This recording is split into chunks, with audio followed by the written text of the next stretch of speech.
Өткөнде біз функцияларды қарағанбыз, программированиядағы функциялар.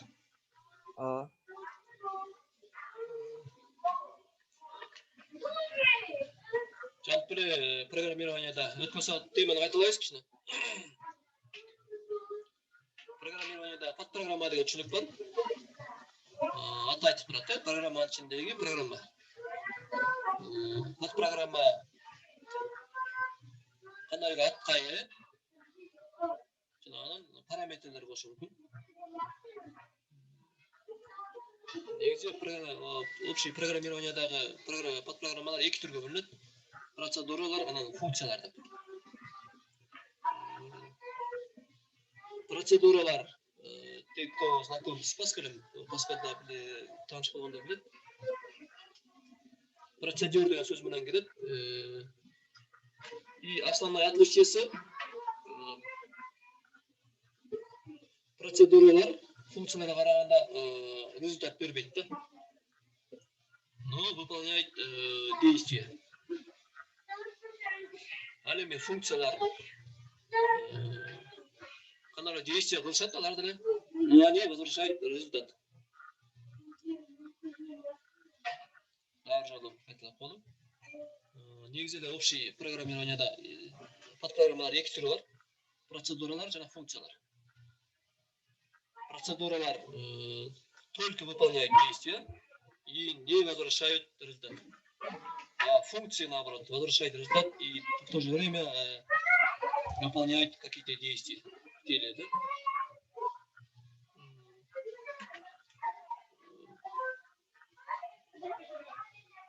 Python тілінде жаңа yazıların biri de, динамичный өңдеп yazıların biri. Атайын процедуралар үшін функция қылышқан емес, ключевое слово қойышқан емес, да? Но легко можно использовать функционалы процедураға қолдансақ болады, да? Айтты, процедуралар результат бербейді. Өткен сағатта как раз еще использовали как процедуру, да? То есть результат берген емес, но какие-то действия жасағанбыз, да? Вот қылғанбыз, вычисление алғанбыз, қайра вывод қыламыз экранға. Все они действия, да? Алеме функциялар айтты, возвращают какой-то результат. Давайте посмотрим на примеры. На модельden қарап қойды. Біз бұға чейін емелерді операторды қолданып көреміз, жалпы жолынан емелердің бәрі. Бұға чейінгі қолданып атқан ключевое словодағы функцияларды. Мысал алсақ, print. Да, это функция, которая выводит на экран, да? Input тоже функция. Вот контрактопская. Int тоже функция. Преобразует данное значение, да, в скобках.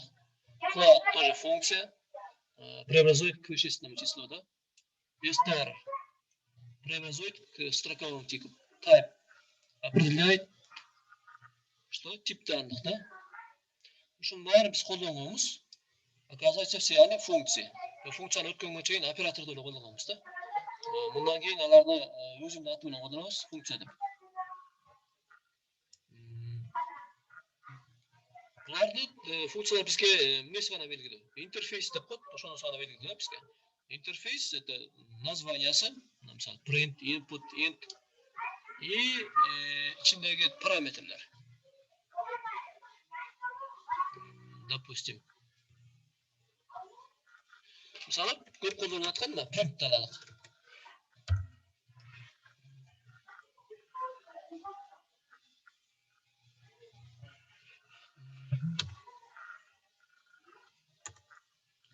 Print.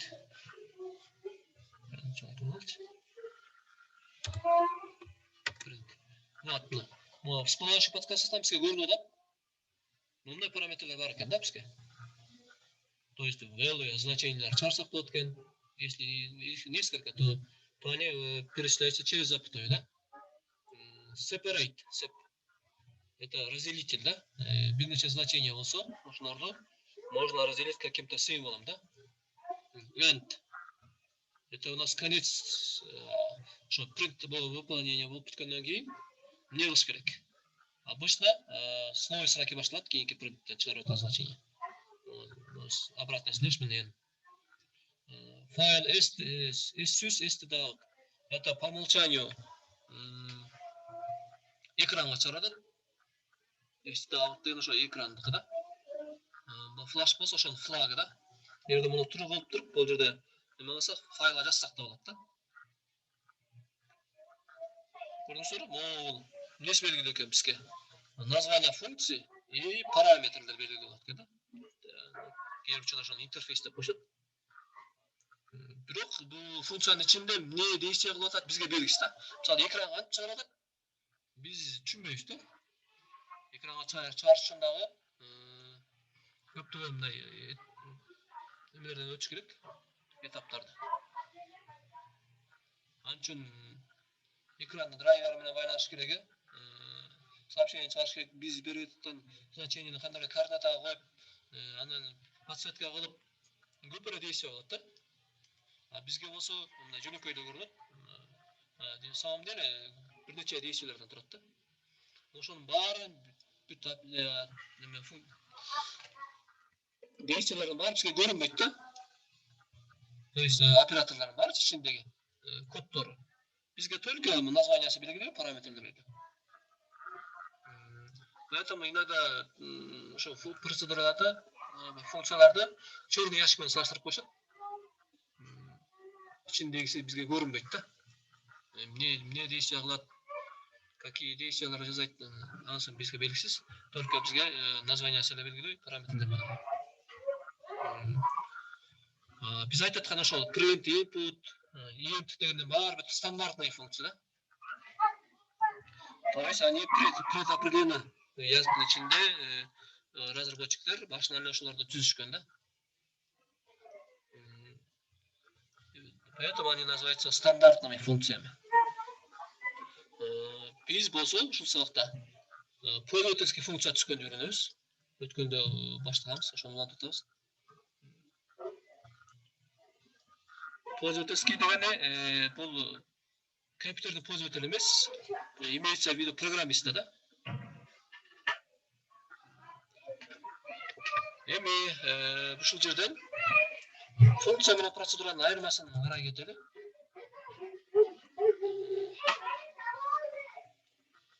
Мисалы мен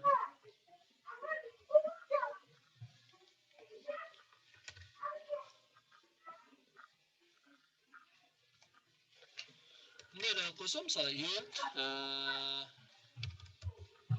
5 деп да.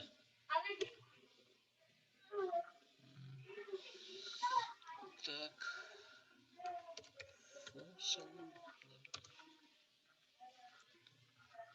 Нормально иштейт да. Мисалы могул жерден кылып туруп, Python'дан команда схакасын аткарсак, вот, число 5 айландырды. Эми то есть бул жерден процессор возвращает результат. Бирок так как мы эменен интерактивный режимде иштеп аткандыктан, сразу же нам показывает результат да. А в самом деле int монда команда берсек, бул ичиндеги скобканын ичиндеги немени значенияны целый числоға айландырат. Бул туруп калат ошого чейин да. Эгерде экранга чыгарбасак. Мону аткартып көрөбүз. Аткарылды, кладин деген аткарылды. Бирок бизге почему-то результат берген жок. Себеби биз команда берген жокпуз, print деген команда. Бул жерден айттым. Эмес преобразование болот да, экранга преобразование болот, бирок экранга чыгарган жок. Ошону биз преобразование кылып туруп колдонсок болот да, мисалы, преобразование болгондон кийинкисин значение. Мындай колдонсок болот. Qanday işleydi ekan? Mo'ljal işlegenden keyin qanday результат beradi? В нашем случае 5 degan значение, 5 degan значение.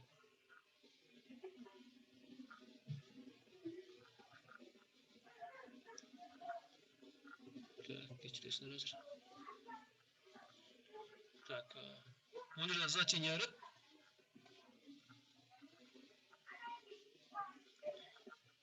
то есть возвращает результат да mo'ljaldan.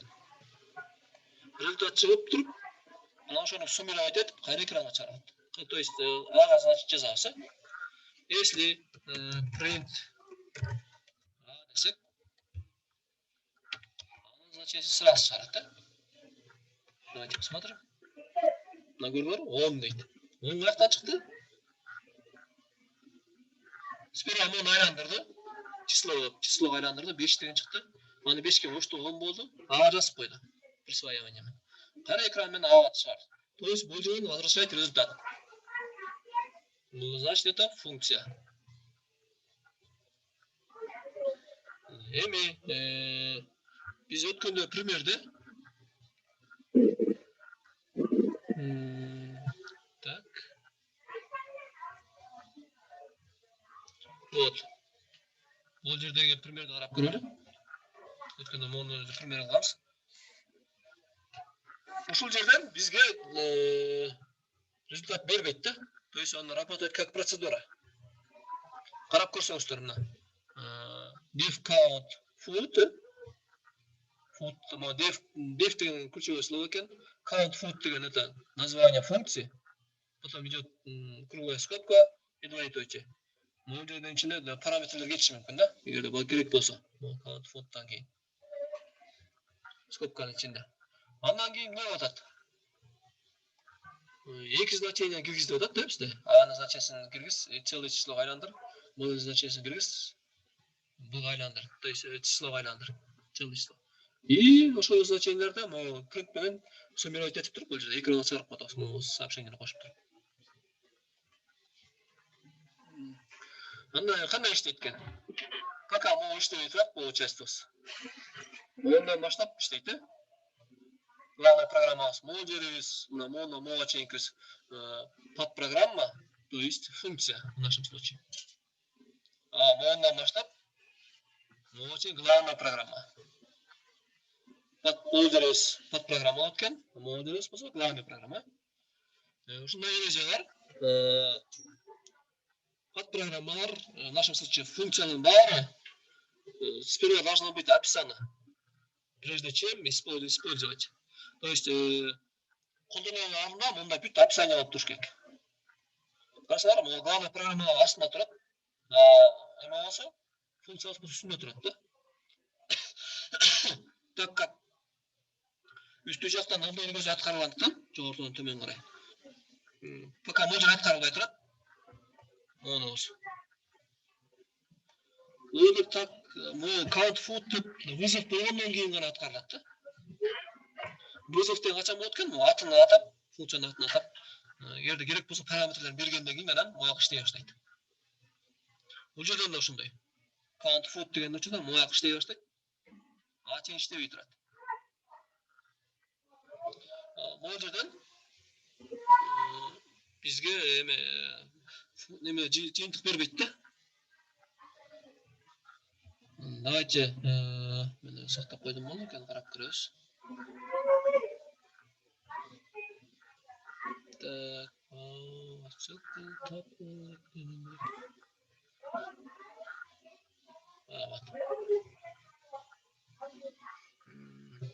Оны атқартып көресіз.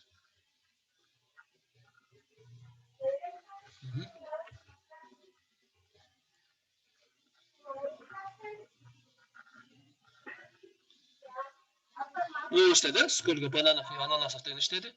Count food деп функцияны вызов қылдық, қайыр өйді қалып іштеді. First value мына значениесін кіргізіп өтеді. Давайте 5 деп кіргіземіз. Second value. Второе значение. Mo'ljal іштеп өтеді қазір, функцияның іші. Second value мысал үшін, давайте 3 деп көреміз. Всего 8 штук. Атқарылды 8 штук дегенде. Вот всего деп тур, могу экөөнү плюс айтат, сумма айтат тур экранга чыгарды. Кайра келди. Кайра келип, вот эштеп бүттү да. Кайра сколько жук червей. Вот, сколько жук червей чыкты. Анан кайра канат өттү, кайра вызов кылдык. Кайра үстүнө барышты да. Вот first value значение. Давайте мисалы 2 менен 3 вот 5 деп чыгып, кайра вызов кылдык, кайра үчүнчүсү кетти. Үчүнчү вызов кетип барат да. Уже төртүнчү значение кетип барат да. Мына всего деп. Эми мен ушул жерде азыр бизде бу def1 деген скриптибиз, Python'da скрипт иштеп турат азыр. Мен ушуну вызов кылып, функцияны count foot деген вызов кылсам,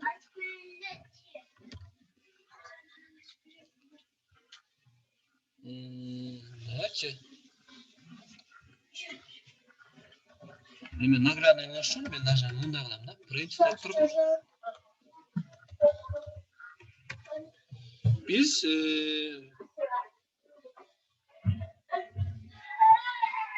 count foot'u объявили как функцию, но в теле он не возвращает результат. Результат бербейт. Ошону текшере атабыз азыр. Print деп туруп можно вызывать как функцию, да? Мындай биз экранга чыгарды атабыз. Нени чыгарды атабыз? Count foot'тан чыккан значенияны деп атабыз да. Давайте проверим. Десек, ичи аткарып атат, да? Ошона функцияны ичи аткарды. Давайте другое значение грызем, салт жети деген. Көрүнөр мына. Всего 13 штук аткарды точно эле. Но вон болуп калды. Это значит значения нету, да? Нулевое значение эмес. Это ничего, да? Ушундай тип бар, но ондай. Он пустое значение. Не нулевое, пробел да эмес. Пустое значение, да? Ошон үчүн мына модулда бизде print деп экранга чыгарды атып, count foot'тан чыккан значенияны экранга чыгарды команда берсек, none деп койду, эчтеке жок деп. Значит, он не возвращает результат. Но count foot деген функциябыз, он не возвращает результат. Так, андан ары улантабыз эми. Бүгүн ошол улантабыз функцияларды эле. Бирок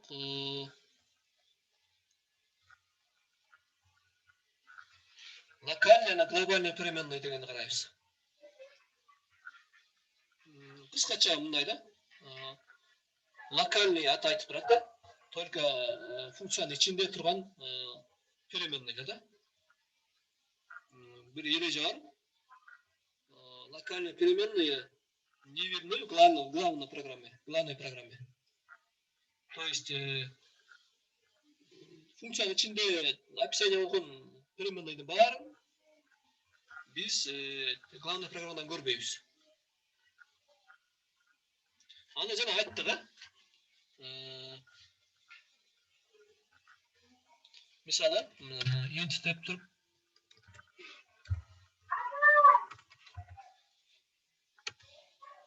давайте жети деп коебуз.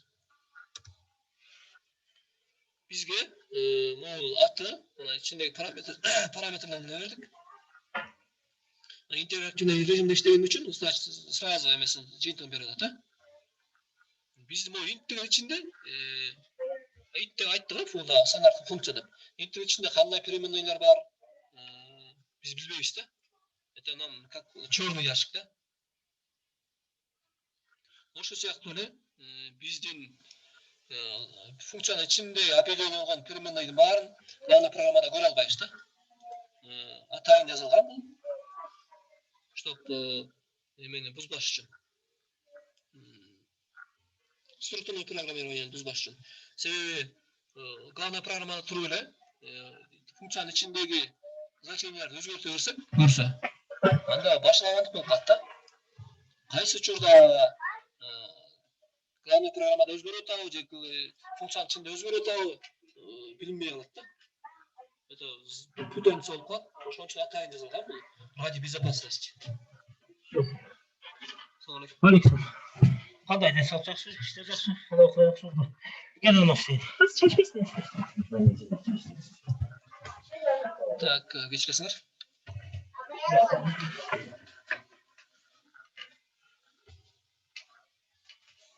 Так. Орнатамыз. Әлемде глобальный переменныйларды болса, аты айтып тұрады, глобальный деп. Не в смысле бүткіл дүниелік жүз емес. Главный программаның ішіндегі айтылады, главный программаның ішіндегі глобальный, бұл жерде главный программаның ішінде де көрінсе болады, қолданса болады. И функцияның ішінде де көрсек болады да, іштесек болады.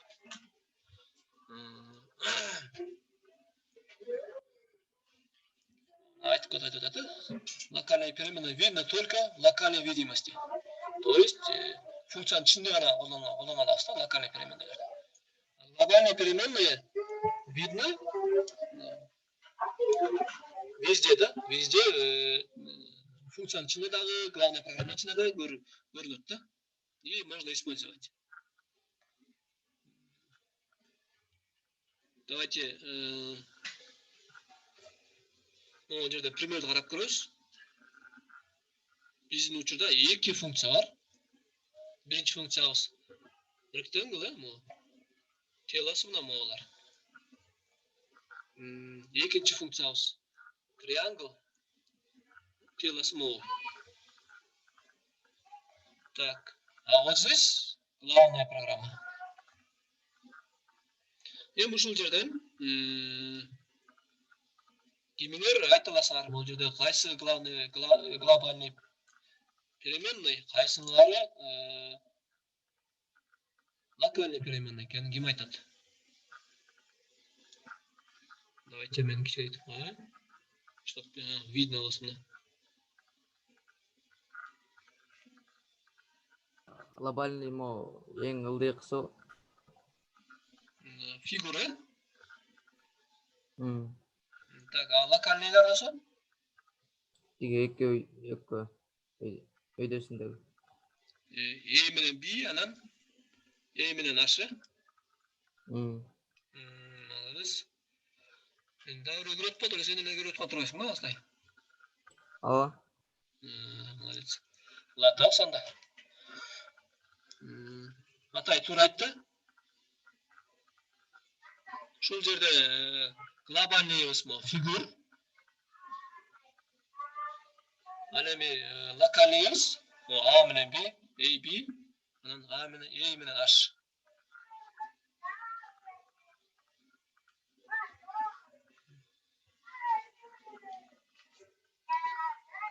Айтады. 5 переменный бар да. Бұл программамызда. Сынайық давай. A, B, A, H, 4 oldu. Фигур менен 5. Мол жердегі A100 только ректанглдың ішінде ғана тиешелі, мол A100. А мол жердегі A только триангл ғана тиешелі. Башқа жерде көрінбейді.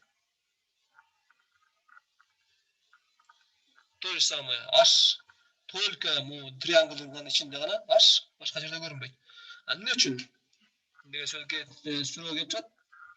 Себебі бұл функция іштеп жатқанда ғана бұл переменныйлар бар да. İşte pütörümünün bu iki perimenleri de ölçü tutar sırası. Açışın yaptı. То есть управление bu триангла belirlenen uçurda gana bu iki perimenleri çözüp nаш пока триангл iştep жатқан uçurda gana. İştep бүтүп çıkıp кеткенден кейін şu функциядан кейін уже bu nаш жоқ та уже. Латайын жазылған сборщик мусора деп қойып оперативный памятте бірінші мусордан тазалаш үшін әрбір переменныйдың бары айтқанша әрбір переменныйға өз-өзінше оперативный памяттен место беріледі, ячейка беріледі. Егер де біз алар тазалап тұрмасақ, место толып кетеді оперативный памятте. Біріншісі оптимизация, екіншісі безопасность үшін да. Егер де ошондай тазалап тұрмаса, злоумышленниктер, мысалы хакерлер, ошол переменныйлар аркылуу доступ алып биздин программабызды как вирус катары колдонушу мүмкүн да. Өздөрүнүн значениясын жазып, өздөрүнүн коддорун жазып, ушул жерге переменныйларга. Ошон үчүн атайын түзүлгөн да, атайын ушундай только локальный переменныйлар ошо функция иштеп жаткан учурда гана доступный да. Башка учурда доступный эмес. Так. Нерделер айтты? Эми дагы эреже бар. Басчаны айтат болуш керек азыр.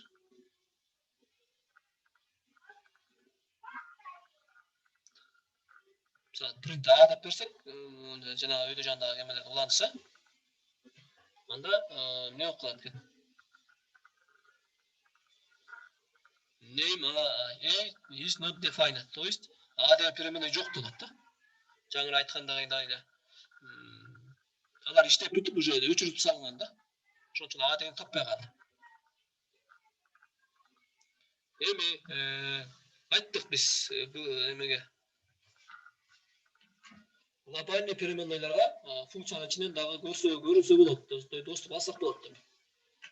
Мисалы, могу примерден карасаңар, биз экранга чыгарып атабыз да мына фигур дегенди. Фигур деген главный переменная, мына бул жерде колдонулат фигур деп. Биз ошону бул функциянын ичинде эле экранга чыгарып атабыз. Мына фигур деп.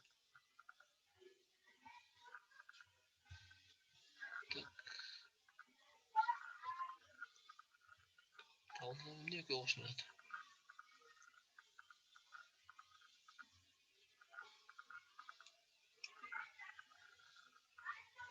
Талдыдан өкөбүз силерде.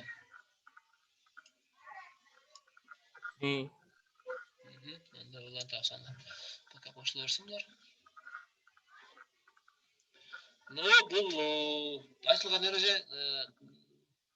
эме боюнча ушундай функциянын ичинде глобальный переменналар өзгөртүү бул нежелательный да. Изменять можно, но нежелательно. Себеби программалар мындай чоң болгон учурда жанагы глобальный переменналарды өзгөртүш бул болбойт да. Себеби дегенде билинбей калат да.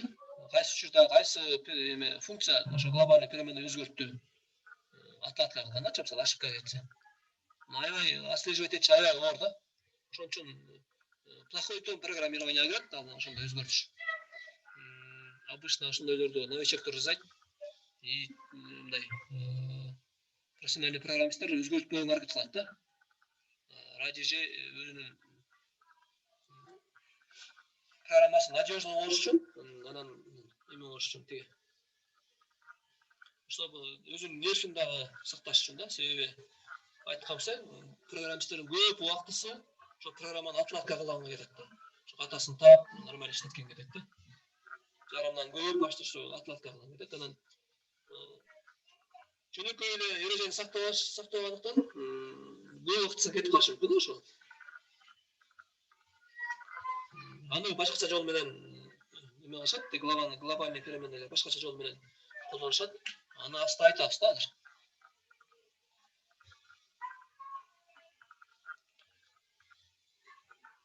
Азыр мына айтылат да, могу фигурду колдонуп атабыз, ошону колдонуп биз экранга чыгарып атабыз да. Бирок значениясын өзгөрткөн жокпуз. Карасаңыздар, фигур деп эле бөлүп атат фигурдун значениясына. То есть вывод кылып атат экран. А бирок значениясын өзгөрткөн жокпуз. Мына примеры выполнения. Прямоугольник вот. Давайте лучше азыр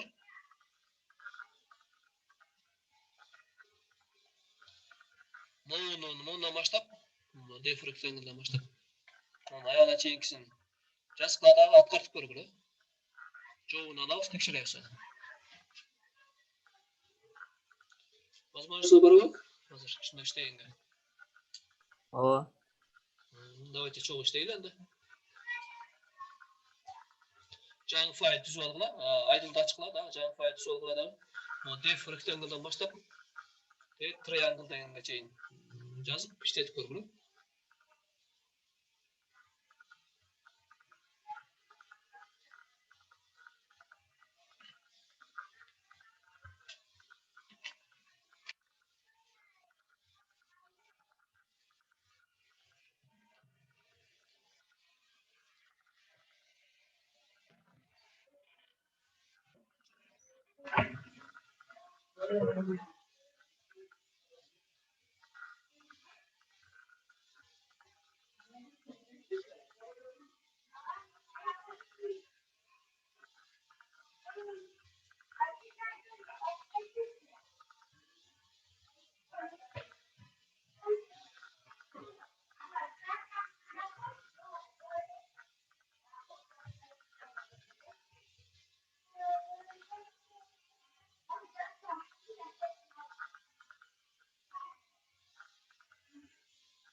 Düşürdüm.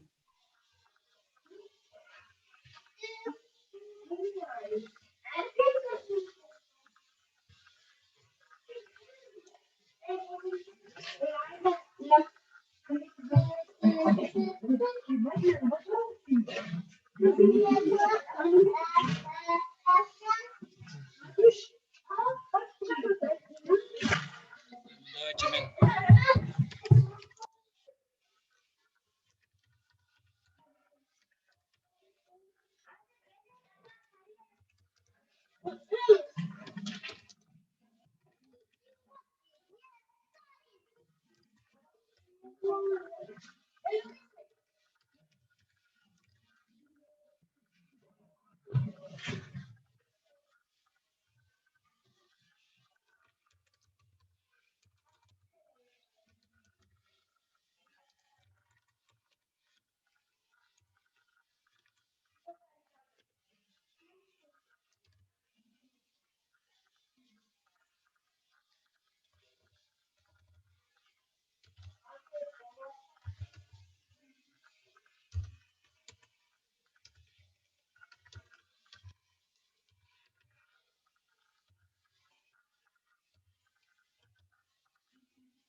Открой.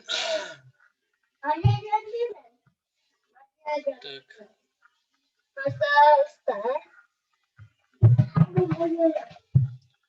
Birinchi figuran glавный программа открылады, да? Модель ну, открылады қазір. Таңдады одан, да? Birinchi прямоугольник или треугольник деп. Давайте прямоугольник дейміз. Мен бір таңдайын.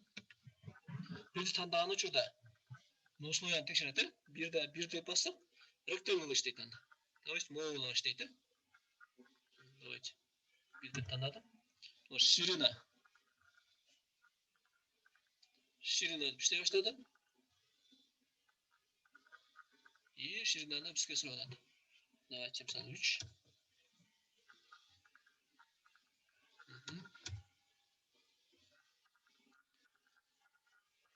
Қандай іштеп қалды? Мөлдер ширинамыз екінші высотада да? Şunu ашып қойып тұрмын. Высотада, тура высота екен.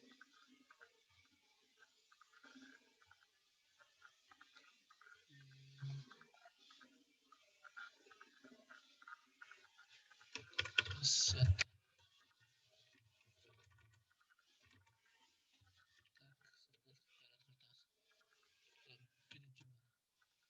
Таңдағанбыз 3.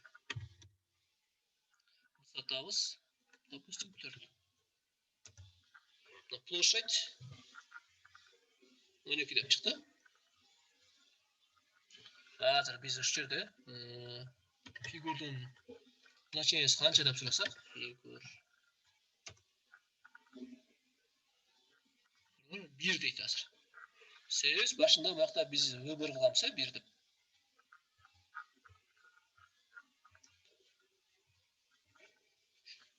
Деме екіншісін тексеріп көрелі. Давайте треугольник. 2 деп мына жерде 2-ні таңдағанда триангл іштейді іштесінде тапса, то есть анда триангл мол іштейді.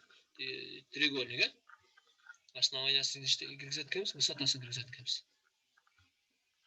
Так, основаниясы мысалы үшін 5, высотамыз мысалы 2 дейді. Олар ашық болып қалды.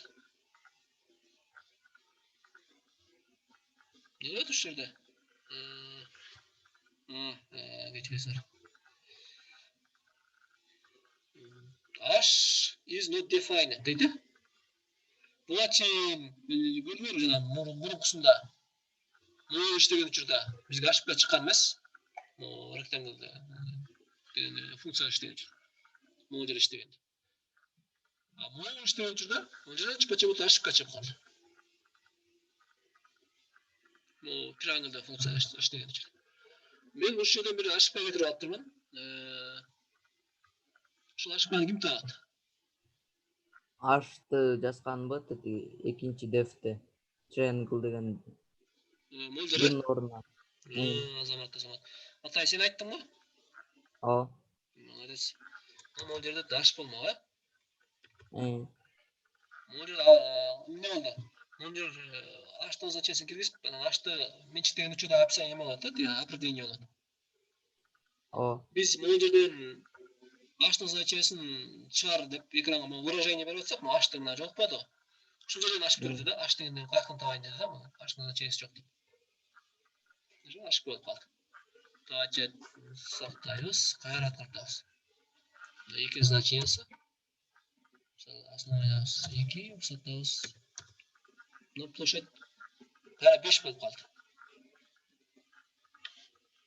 То есть, 0,5-ке көйтті, 1,2, ашты, основаниясы.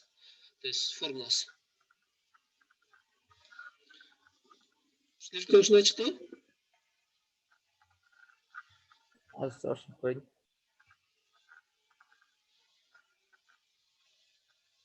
Біз үшіл жерде, программада, фигур деген главный переменныйды қолданып атақсы, функцияның ішінде.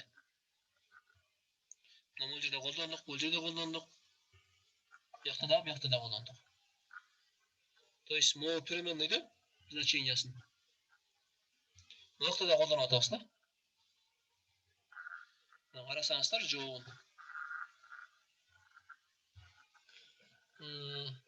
Биринчисинде мына көргөндөр бирди тандагабыз, фигурдун значениеси бир мына. Текшербедик беле, бирди фигурдун значениеси канчада бир деп мына могул. Ошону да кайра экранга бир деп чыгат. Себеби биз бул жерде мына фигурдун значениесин башка сурап атабыз да, экранга чыгат. То есть эмнени көрсөтүп атат? Могу фигурдун значениясын глобальный переменналарды функциянын ичинде колдонсок болот дегенди түшүндүрүп атат да. Так, андан ары. Мындай биз результат деген бир эме алсак, глобальный переменный. Эң башында эле описание кылып деген программанын башында. Андан кийин функциянын ичинде ошону өзгөртсөк, результатты мына колдонуп атабыз. А плюс Б. Бул жерде болсо, мында да өзгөртүп атабыз. Эми экини тандап туруп өзгөртсөк, не болуп калды? 0 чыгып калды да. 0 чыгып.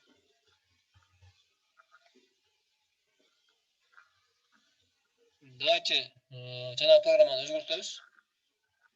Вактыбыз канча калды?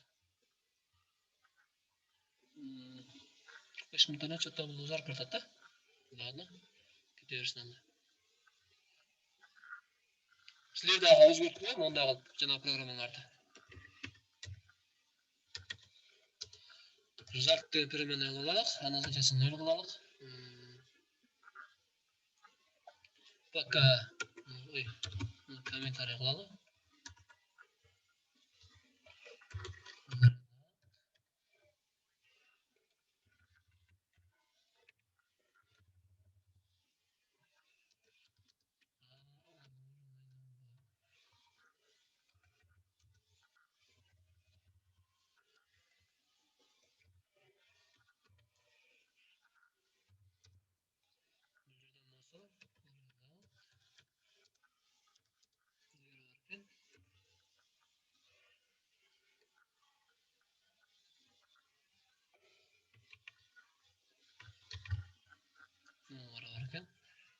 Так. Андан кийин print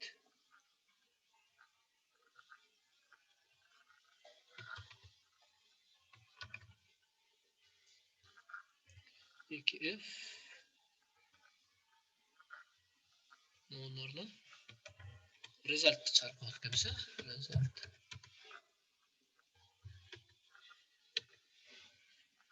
Давай так карабыз, турдабыз.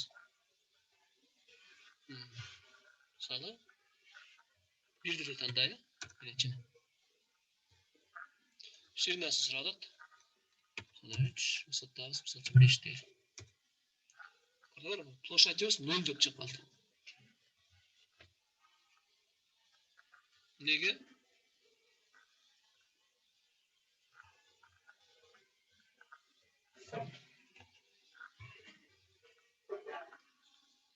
Ким айтат шуну? Эмне үчүн 0 чыгып калды? Биз 3'tü 5'ke көйтүп туруп чыгарыш керек болчу, ректангл иштеп.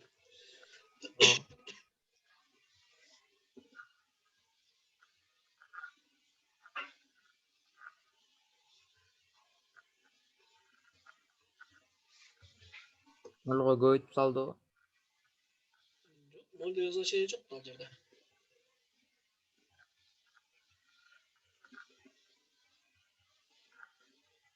Üstünde bir derece aytmadık mı? Şu derece işte olan da. То есть функциянын ичинде объявление болгон переменныйлар башка жерде көрүнбөйт дегенбиз, э?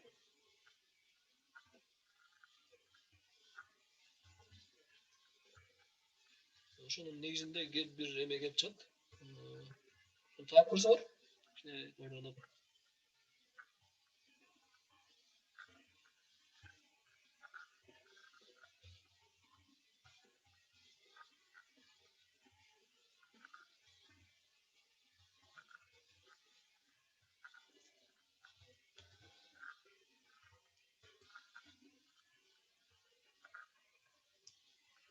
Так, Глобальный менен не связан турбайбы? кандай? Глобальный менен не связан болуп калып турбайбы? Мгм. Равно 0 дегенбиз. Мындай да. Ол жерде могу иштеп атпайбы азыр, э? Рактангда могу жерде иштеп атат. А менен Б, эмне дегени? Локальный переменный, э? А бул результаттагы бул да локальный переменный. Глобальный переменный эмес. Бул аты окшош болсо дагы локальный переменный.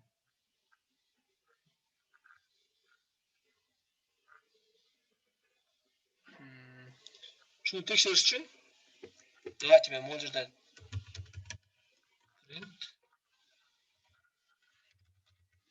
мындай алып коем да.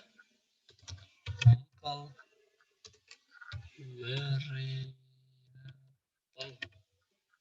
равно деп туруп ушул жерден чыгарып көрөм да тетигине. Результат. Давайте сохраним, перезапустим.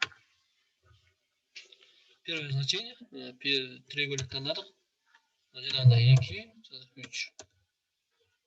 Ровно. Local variable деген 6 деп чыгарды. То есть мону чыгарды. 6 могу жерде көбөйтүлгөндө. Анан астында могу жерде площадьте могу жерде результат болсо.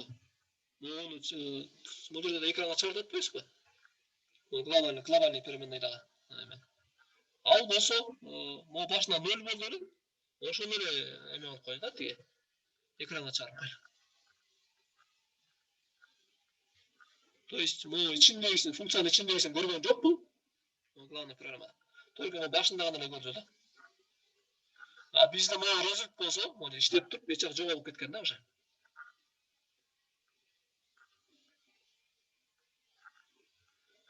То есть, могу результат, ону эле чыгарып атат могу жердегилер. А могу функциянын ичиндегини чыгарган жок да.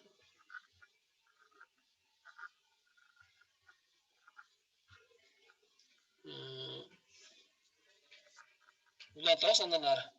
Эгер глобальный переменный кылып колдонобуз десек, анда мындай колдонобуз. Глобал деген сөздү астына кошобуз.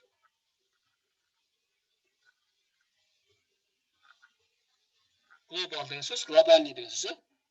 Могу жерде башында глобал результат объявление кыла беребиз. Колдонобордо глобал десек, значит, могу результатты как глобальный переменный катары колдонот да. Давайте мону жана программабызды өзгөртөбүз кичине. Муну эмне кылат экенбиз? Глобал деп туруп.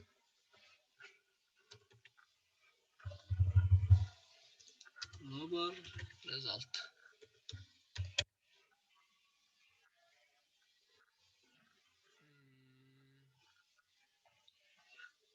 Так. Global деп көрөлү.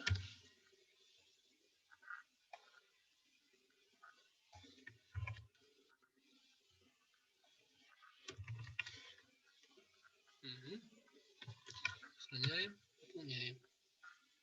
Так, давай треугольник иштетебиз. Треугольник. Кара тур. Мына турбайбы? Экинчи тандагында треугольник экен. Ладно, кетебиз. Основаниясын сурап атат да. Мисалы 5. Высотасын сурап атат. Мисалы 3 дейт.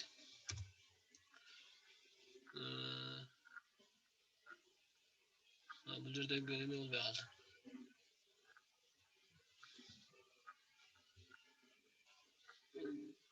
Экөөнү көбөйтүп туруп, кайра жарымга көбөйттү.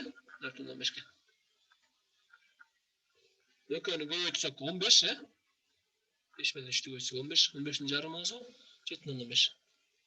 Көрдүңөр, эми уже глобальный переменный катары иштей баштады. И результаттын ичин өзгөрттүк да, глобальный переменныйдын ичин.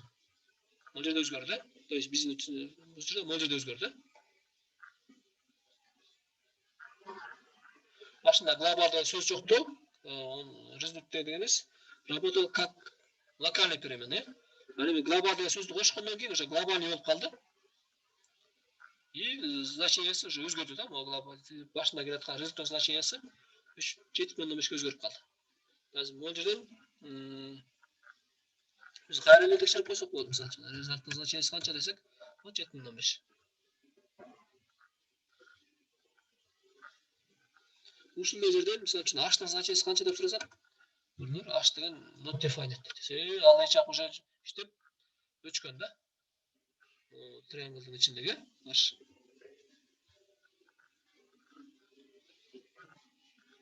Так, андан арыған тас. Ушул жерде глобалды қандай қолданатын шығатасыңар да, деге, как глобальный переменный қатары қайтып қолданамыз.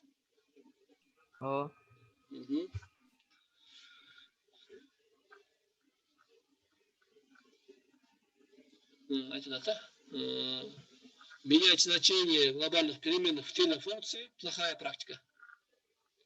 В больших программах программистам трудно следить, где какая функция и почему изменила их значение. Программист смотрит на исходное значение глобальной переменной и может подумать, что оно остается таким же. Сложно заметить, что какая-то функция поменяла его. Подобное ведет к логическим ошибкам. Логическая ошибка оңаймен табылбайды да, көп жібереді. Чтобы избавиться от необходимости использовать глобальные переменные, для функции существует возврат результата дейді. Айтты ғой жаңағы функциялар қандай жиынтық береді деп. Возврат результата своей работы в основную ветку программы. И это уже получается, полученное значение можно присвоить глобальной переменной. В глобальной области видимости. И это делает программу более понятной. Какая функция принимает выражать данные, будут рассмотрены в следующих уроках. Кейінгі сабақта қарайсыз шаны. Забегая вперед, айтып қойыңыз.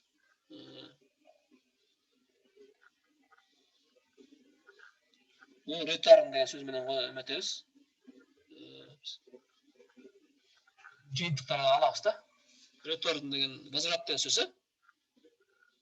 Жиынтық беру. Ошоны қойып қойсақ, функциямыз, подпрограммамыз работает как функция. Азырғы біздің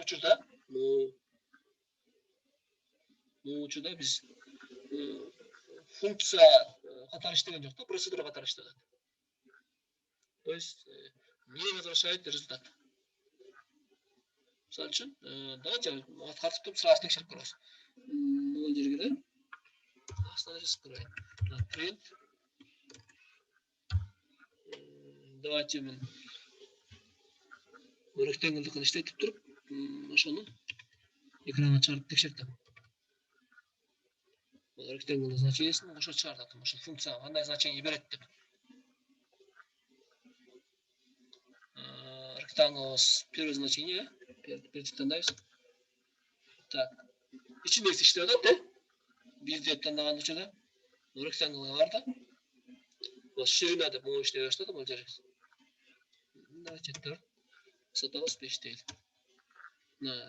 Чарда значение. Так, rectangle не güzel işte evet. Aramızı kıldık böyle bir şey. O? Böyle? Az mı işte zaten? Hem giyinki. O yerde işte. Rectangle diye. Maya kayra vızık oldu mu? Rectangle atatalım. Kayra vızık oldu mu? Rectangle içi işte zaten. Şöyle надо. Давайте мы нам уже başka значение gireceğiz. 6. 7 değil. Burada mı? Yukarı koyup çağırdı. Orada da umnожение емес пе? Вот умножение oldu. Ekranı çağırdı. Bana non деп қалды. Жаңа айтқандай да. То есть мондан ол жерден значение шыққан жоқ. Ошон үчүн non деп қалды. То есть бұл жерде действиелер болды. Бұл жерден қандай действиелер болады? Кіргізіп атабыз, мысление қылып атабыз, экранға шығарып атабыз. Но результат шықпай қалды да. Ошон азыркы учурда биз бул функциябыз процедура катары иштеп атат. И ошону функция катары иштетиш үчүн айтты го деген return деген сөздү кошуш керек деп. Ошондо функциябыз результат болуп кайтып келет да. Аны биз кийинки сабакта карайбыз. Бүгүнкү сабагыбыз ушу менен аяктады. Суроолор болсо берсеңиз болот. Суроо жок. Жок болсо анда бул практический работаны иштегиле. Бул жерде вопростор бар. Ошол вопросторго жооп жазып туруп кетиргиле да. Жообуңарды эмеңерди ошол эмени задачаңар чарагына жараша, ответтерге жараша баа коюп беребиз. Анда эмесе саатта калгыла. Бүгүнкү ошол функция. Рахмат, саламатта калыңыз. Локальный переменналар, глобальный переменналар карадык. Локальный переменналар только функциянын ичинде гана көрүнөт экен, ошол жерде иштейт экен. И функция иштеп бүткөндөн кийин ал жок кылынат экен, очистка болот. Эми глобальный переменналар булар функциянын ичинде да көрүнөт экен, главный программада да көрүнөт экен. Анын значениясын функциянын ичинде өзгөртсөк болот экен. Бирок это крайне нежелательно экен. Бирок обычно өзгөртсөк болот да, функциянын ичинде көрүнөт, значениясын колдонсок болот. Бирок значениясын өзгөртүш бул туура эмес да. Башкача жол менен өзгөртүш керек. Аны кийинки сабакта өтөбүз. Сабакка катышкандарга чоң рахмат. Саламатта калгыла. Рахмат, саламатта туруңуз.